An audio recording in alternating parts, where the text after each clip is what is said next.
ఇలాంటి toxic work culture అనేది మీ కంపెనీలో పెట్టకండి. మా అమ్మాయి లాగా ఎవరిని బలి చేయకండి. ఆ అమ్మాయి అన్నిట్లో ఫస్ట్ చిన్నప్పటి నుంచి. మీ కంపెనీకి వచ్చాక కొత్త ప్లేస్, కొత్త కల్చర్, కొత్త వాతావరణం. ఆ అమ్మాయిని కంటిన్యూస్గా టార్గెట్స్ ఇచ్చి పని చేయించారు. మా అమ్మాయి మెంటల్గా, ఎమోషనల్గా, ఫిజికల్గా వీక్ అయిపోయింది. దాంతో కార్డియాక్ అరెస్ట్ వచ్చిందని చెప్పి. అయితే ఇక్కడ ఒక ప్రశ్న అనమాట. సమాజంలో ఒక అంశం బాగా వెళ్ళిపోయింది బయటికి. ఎవరైతే హార్డ్ వర్క్ చేస్తారో వాళ్ళే గొప్పోళ్ళు. ఈ క్రూయల్ కాంపిటీషన్లో హార్డ్ వర్క్ కూడా తప్పట్లేదు. అయితే కొన్ని హై ఇంటెన్సివ్ జాబ్స్ ఉంటాయి. బాగా మైండ్ అప్లై చేయాల్సిన జాబ్స్. ఆ జాబ్స్‌లో ఫిజికల్ కష్టం ఎంత ఉంటుందో అది కూడా అంతే ఉంటుంది.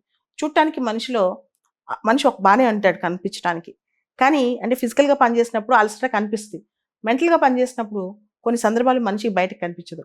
కానీ ఒక 10, 15 గంటల తర్వాత మనిషి కంటిన్యూస్‌గా వర్క్ చేస్తూ ఉంటే ఆ అలసట అనేది మనిషికి కూడా తెలుస్తది. ఈ హై ఇంటెన్సివ్ జాబ్‌లో ఉన్నవాళ్ళు కూడా ఖచ్చితంగా వర్క్ బ్రేక్స్ అనేది తీసుకోవాలి.